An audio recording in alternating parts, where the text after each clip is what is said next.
Pemerintah mulai mengeksekusi impor mobil dari India untuk koperasi Desa Merah Putih. Lewat PT Agrinas Pangan Nusantara, Indonesia mengimpor 105.000 pickup dan truk dari India, terdiri atas 35.000 mobil pickup penggerak 4 roda, 4x4, dan 35.000 truk roda 6 dari Tata Motors.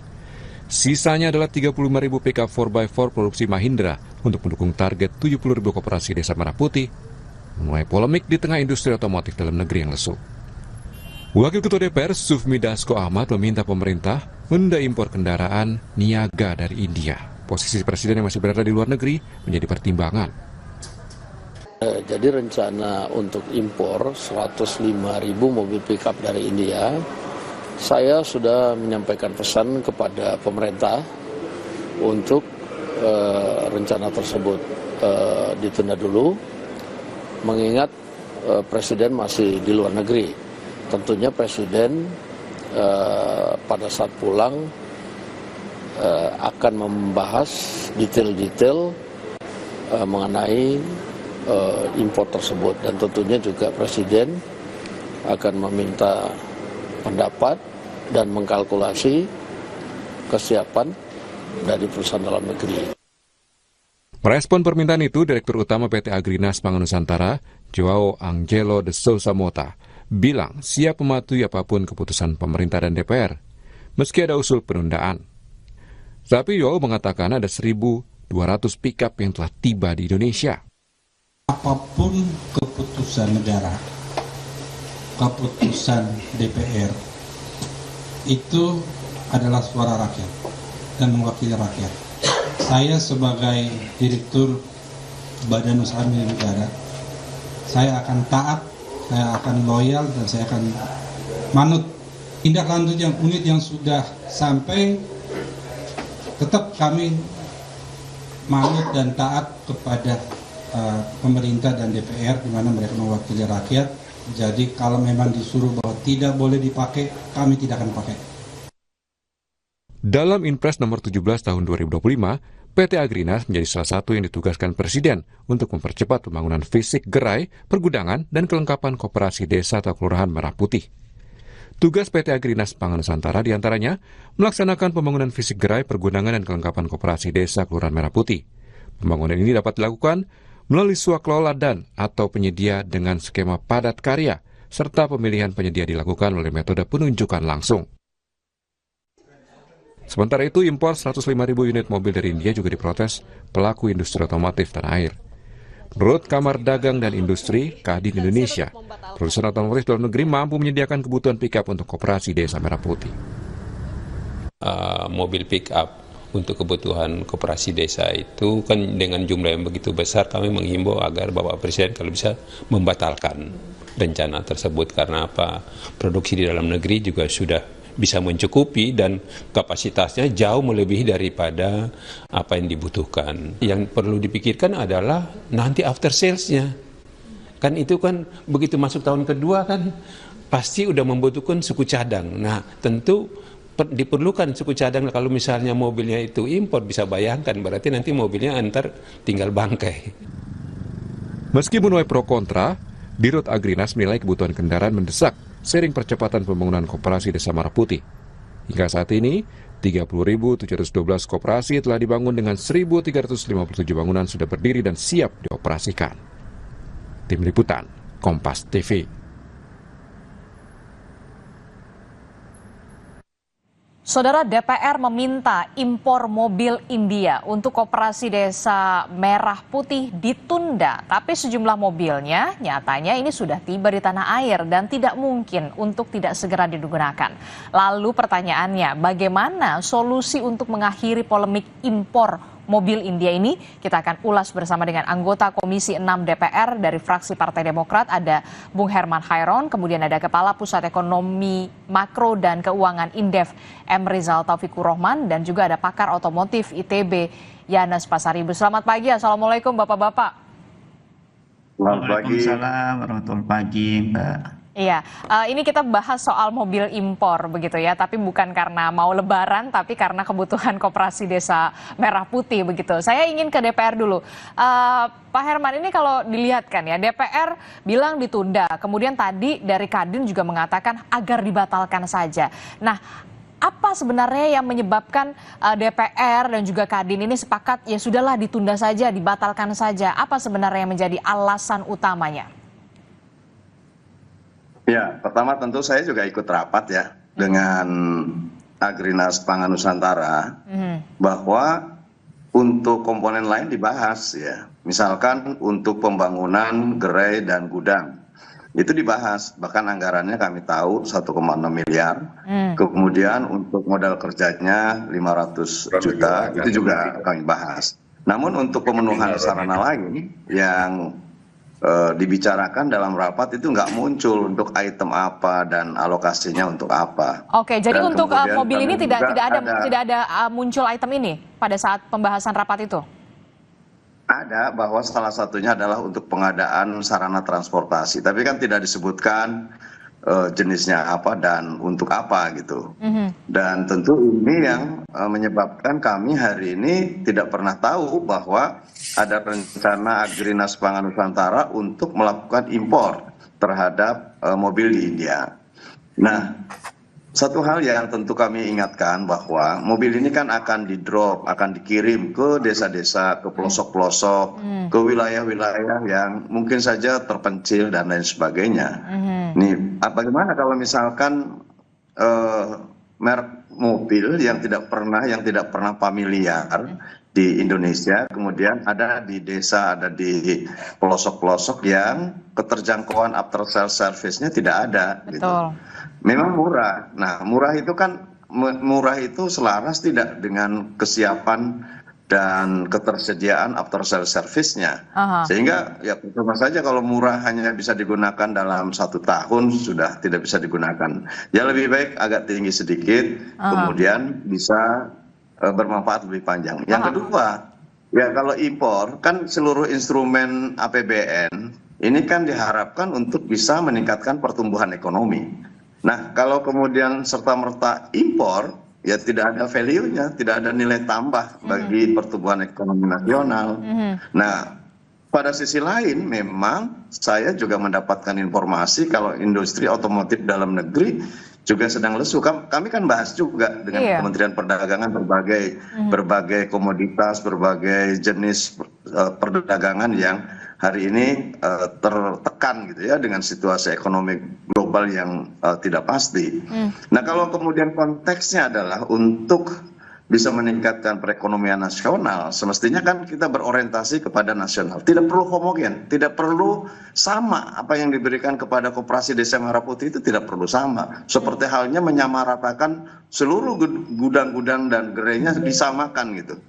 Nah, kalau mobilnya kan tidak perlu sama. Yang penting siapa sih yang memiliki industri otomotif yang mampu memenuhi 105.000 kendaraan yang tidak harus juga secepat-cepatnya gitu. Bisa saja kan bertahap. Intinya produksi dalam negeri bisa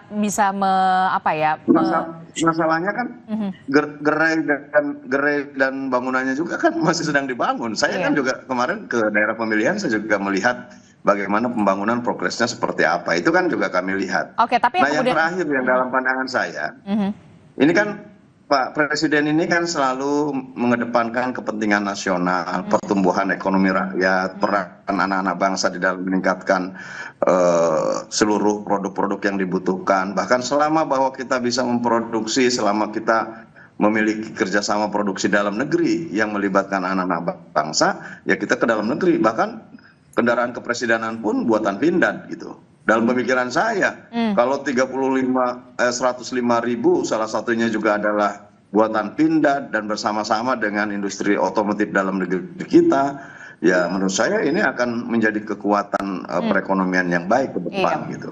Mobil presiden aja dari Pindad begitu ya.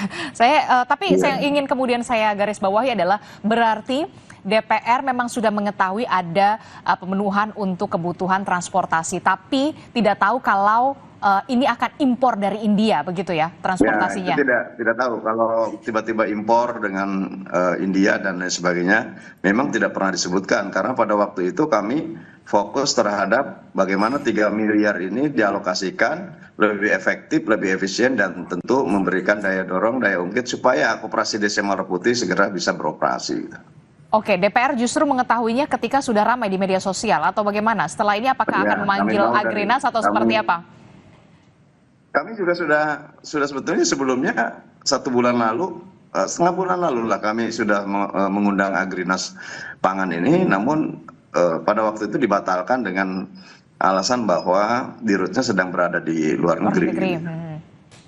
Oke, dan dalam waktu dekat apakah DPR nantinya juga akan memanggil Agrinas untuk membahas soal ini? Karena suka atau tidak suka, ini barang sudah ada di Indonesia saat ini.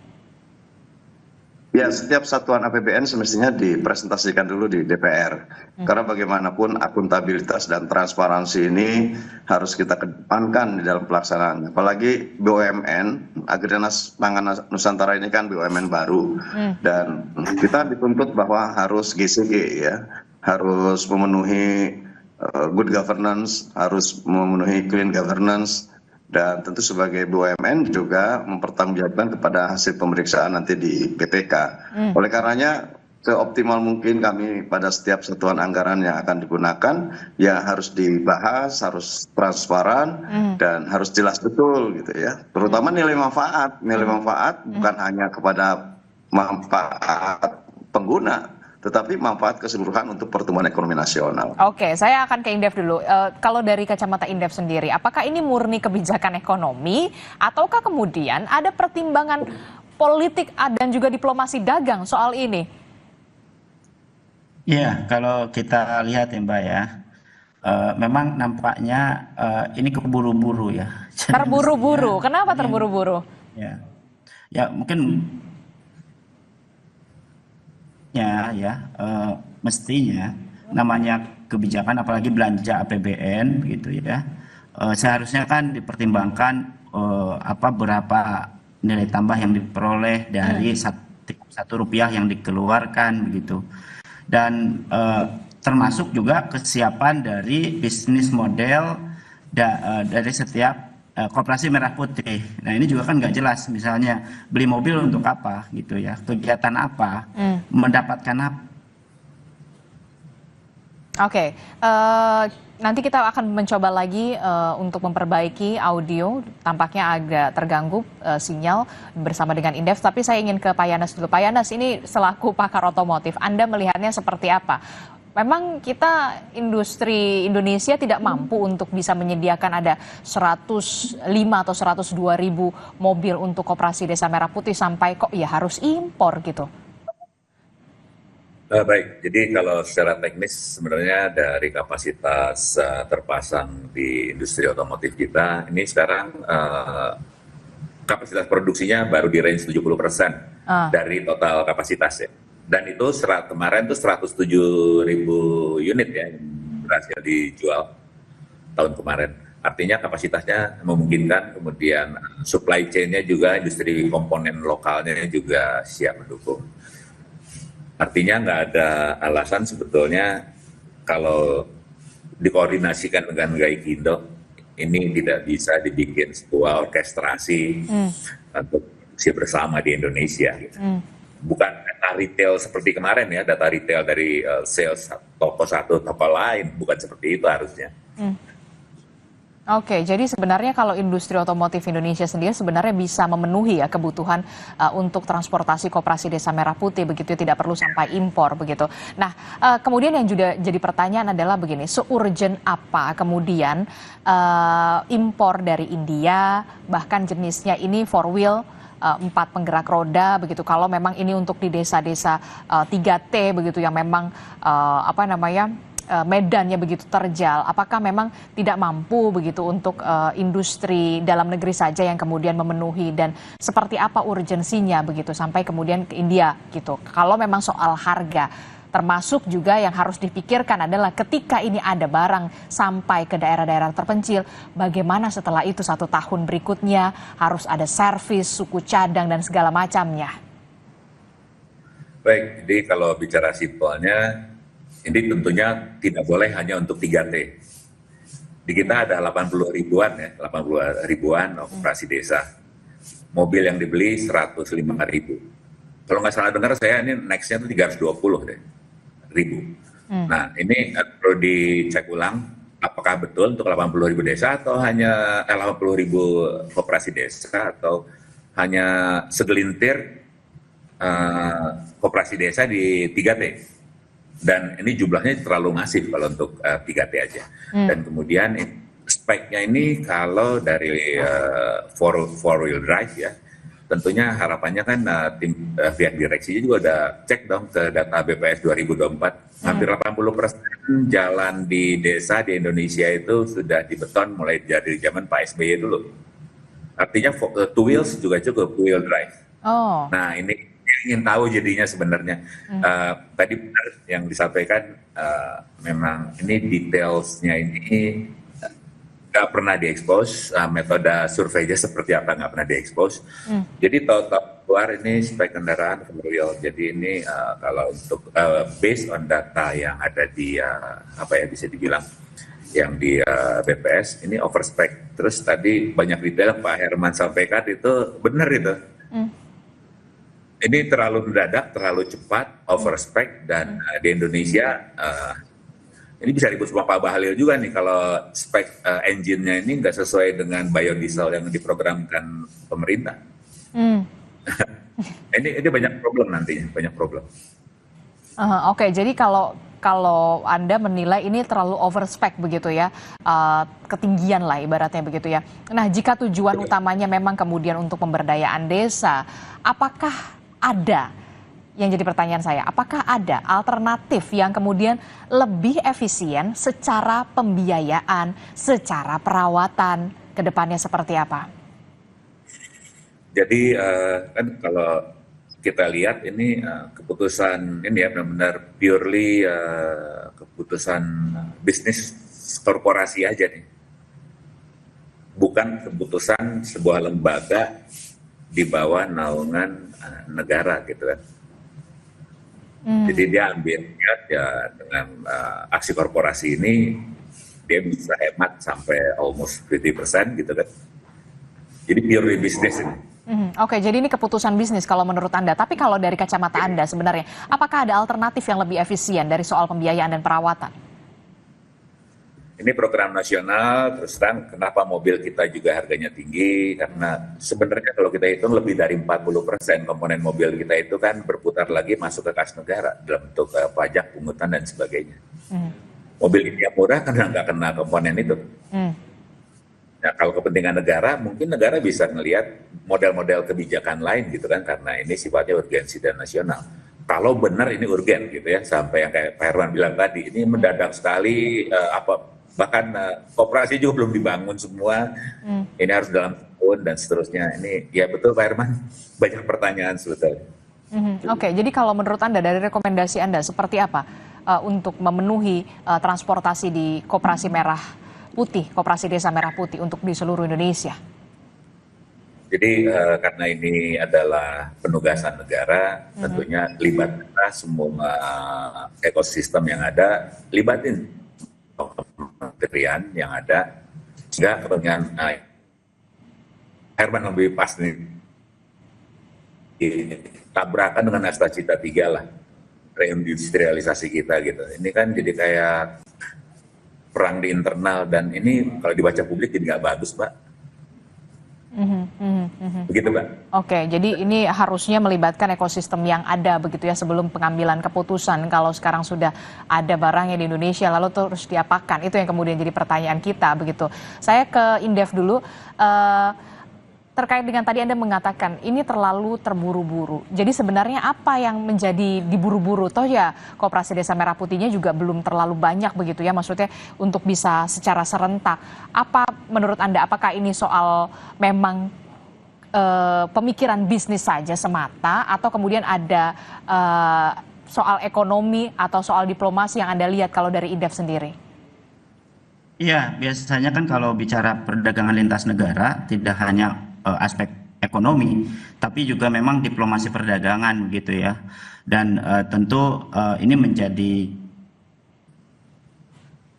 adalah kalau misalnya mengimpor terutama otomotif di tengah kelesuan pasar otomotif gitu ya tahun lalu, meskipun sekarang cenderung naik tetapi itu juga kecil gitu ya.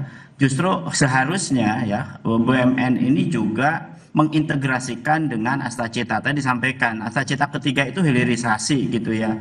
Kemudian juga nilai tambah domestik gitu. Kalau impor seperti ini apa yang diperoleh dari untuk negara? Gitu. Sehingga ini justru akan menjadi polemik dan dilematis ke depannya. Jadi cost lagi. Bahkan dananya kan pinjam dari Himbara ya. Dan pemerintah kredit kan per tahun selama 6 tahun gitu. Dan apa yang akan terjadi? Maka ini kan jadi beban fiskal lagi nanti ke depannya. Justru seharusnya atau sebaiknya atau idealnya justru mengintegrasikan dengan tip yang ada saat ini. Bahkan saya kira industri otomotif yang ada saat ini sudah bisa menyesuaikan dengan topografi, kondisi jalan dan lain sebagainya, teknis gitu ya. Nah, yang lebih penting justru itu di tengah industri padat karya yang sangat sulit menyerap tenaga kerja gitu bahkan tercipta, justru ini sebenarnya jadi peluang market gitu ya, sebagai stimulus dari APBN harusnya mendorong ke sini ya, bukan kemudian justru beli dampak terhadap industri otomotif kita. Bahkan saya kira akan menjadi beban baru bagi fiskal kita. Dan seyogyanya tahun ini seharusnya ya pemerintah itu tidak membuat implementasi dari sebuah kebijakan yang justru menjadi beban fiskal ke depan. Sudah tahu kita beban fiskal ini kan makin ketat begitu ya, dan Rp1 itu harus memberikan nilai tambah dan mendorong pertumbuhan ekonomi yang tinggi. Bahkan 4%, nah 6% itu bagaimana gitu ya? Kalau impor ya habis gitu ya, dan tidak mendapatkan penerimaan negara yang signifikan gitu. Oke, jadi ini Anda melihat, Indef sendiri melihat ada potensi pembebanan fiskal di sana. Nah, tapi kalau kita lihat begini kan, ini kan sudah ada inpresnya ya, instruksi Presiden nomor 17 tahun 2025 tentang percepatan pembangunan fisik gerai, kemudian ada pergudangan dan kelengkapan koperasi desa atau kelurahan Merah Putih begitu ya. Nah, kalau Anda melihat dari Indef sendiri, kalau ini nantinya ditunda ataupun kemudian dibatalkan, ditunda seperti apa yang dikatakan oleh DPR begitu, atau dibatalkan sekalian begitu, siapa yang harus menanggung risikonya dan nanti win-win solutionnya kalau dari Indef sendiri seperti apa ini? Yang tentu saja kan bertanggung jawab yang sudah melakukan aktivitas itu kan gitu ya, yang tentu harus dikonfrontir gitu, apa pertimbangannya, urgensinya, dan katakanlah ya satu koperasi itu dapat satu mobil gitu, 105 koperasi Merah Putih itu sudah ada aktivitas ekonominya gitu ya, atau bisnis modelnya sudah ada, sudah jelas gitu, dan marketnya sudah jelas. Itu juga menjadi penting. Kalau kemudian ternyata nanti idle beberapa bulan gitu ya, bahkan menjadi masalah di dalam pemeliharaan karena tidak siap misalnya ya gitu ya. Karena ini kan CBO gitu ya, build up yang notabene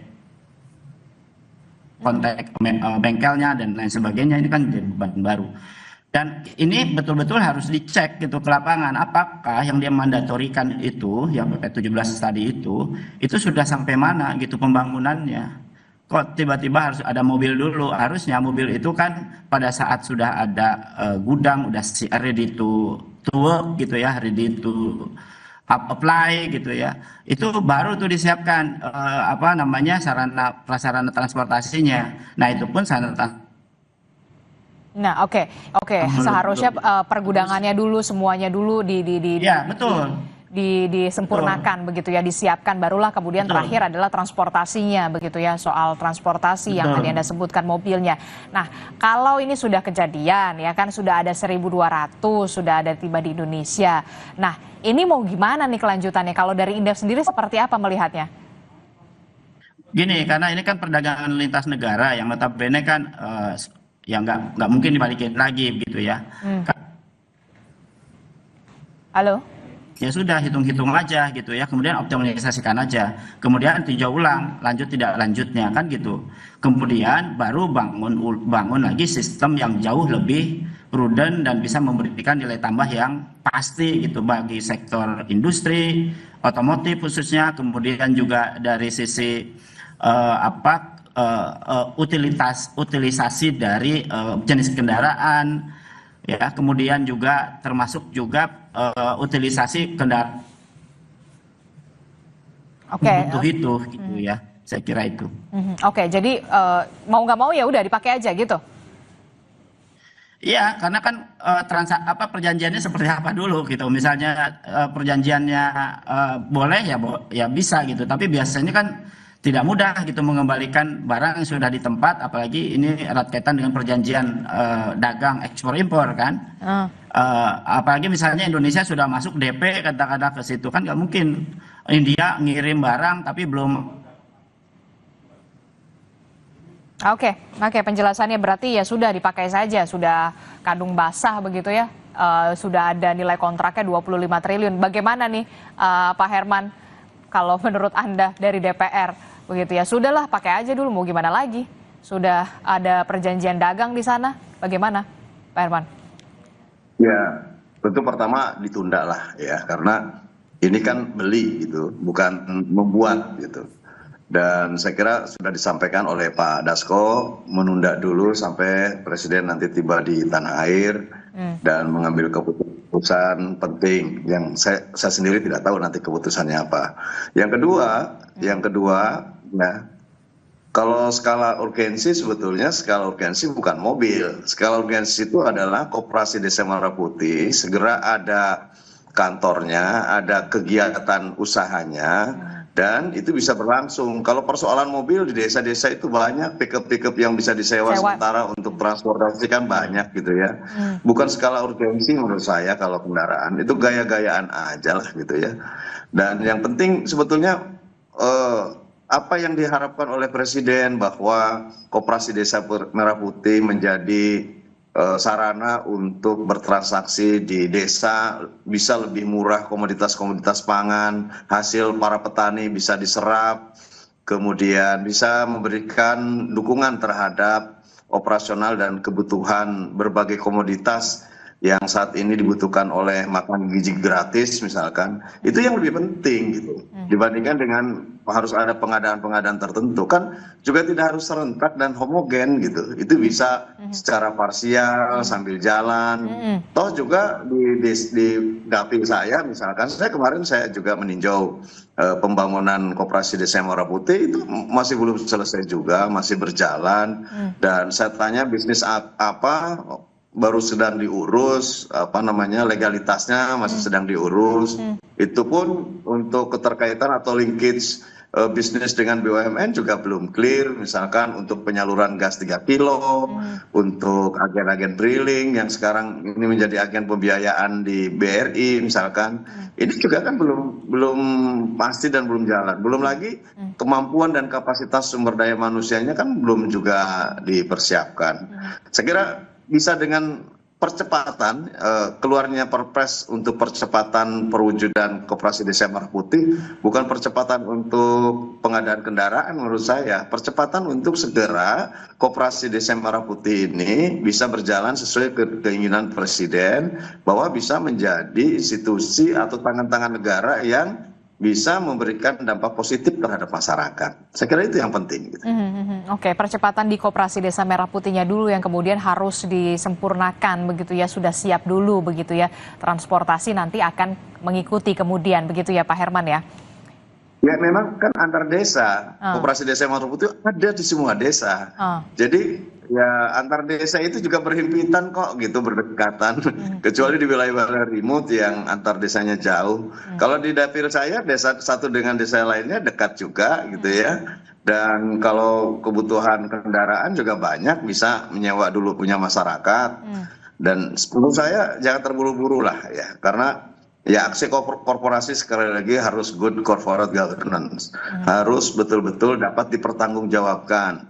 Jangan sampai setelah pengadaan mobil ini kemudian ada persoalan hukum di belakangnya. Kan tidak baik ya. Lebih baik kita transparan, kemudian akuntabel pada publik, berapa kapasitas dalam negeri bisa memenuhi. Ya kalau mungkin kemudian ada batas waktu yang harus segera dilakukan oleh Agrinas Pangan Nusantara, ya berarti kekurangannya apakah impor atau tidak impor, ya coba bicarakan dulu gitu. Jangan berbicara untung atau tidak untung. Bisa untung, korporasinya bisa untung, Agrinas Pangan Nusantara bisa untung, tetapi apakah keuntungan ini membawa keuntungan pada negara, kepada Koperasi Desa Merah Putih, kepada bangsa, kepada rakyat? Nah ini yang harus dipertimbangkan dan diperhitungkan betul. Gitu. Oke, terakhir saya ingin ke Pak Yanes dari sisi otomotif begitu ya. Apa yang kemudian harus dipikirkan kembali? Poin kritis apa yang kemudian harus menjadi pertimbangan dari Agrinas Pangan Nusantara ini? Pertama, ini tentunya ada dua senario ya. Satu, kalau dibatalkan, ini kasihan direksi Agrinas nih, karena kalau termination fee yang saya tahu ini bisa 5-10% dari nilai kontrak yang tidak dijalankan. Oke. Itu belum tuh. Terus kalau menolak, dia dibawa ke arbitrase internasional. Indonesia tambah ramai lagi nih nanti. Oke. Jadi kedua yang lebih solutif, di kita kan udah ada investasi sangat besar ya untuk industri otomotif dari Jepang. Kemudian kedua dari Korea. Yang kemarin ini yang dapat karpet merah tuh dari China. Terus dari Vietnam juga udah ada. Nah, kenapa ini nggak dirubah skemanya gitu, daripada nanti kena penalti internasional ke arbitrase yang bikin capek. Sekalian aja Mahindra dan Tata diminta, yang notabene dua-duanya udah punya APM di Indonesia, sekalian aja minta investasi mereka. Sehingga kemampuan investor di Indonesia makin banyak, dan multiplier efeknya untuk tenaga kerja lokal dan sebagainya makin bagus. Dan itu lebih cantik karena melibatkan kementerian lain, Mbak. Jadi nggak hanya perdagangan, kementerian desa dan sebagainya gitu. Itu, Mbak. Oke, itu jadi solusinya yang untuk sementara begitu ya. Terima kasih Pakar Otomotif ITB, Yanes Pasaribu telah bergabung bersama kami. Kemudian juga ada Kepala Pusat Ekonomi Makro dan Keuangan Indef, M. Rizal Taufikur Rahman, dan juga ada anggota Komisi 6 DPR RI dari fraksi Partai Demokrat, Pak Herman Hairon. Nanti kita akan tunggu setelah Presiden tiba di tanah air, apa yang kemudian menjadi keputusan dari Presiden soal pro dan juga kontra pengadaan impor mobil dari India ini. Terima kasih Bapak-Bapak, sehat selalu. Assalamualaikum, selamat pagi. Waalaikumsalam, Pak Haji. Saudara, informasi penting dan juga menarik lainnya masih akan kami hadirkan usai jeda. 167.000 tiket kereta api jarak jauh di wilayah Daop 2 Bandung pada masa mudik Lebaran ludes terjual. Informasi lengkapnya hadir sesaat lagi.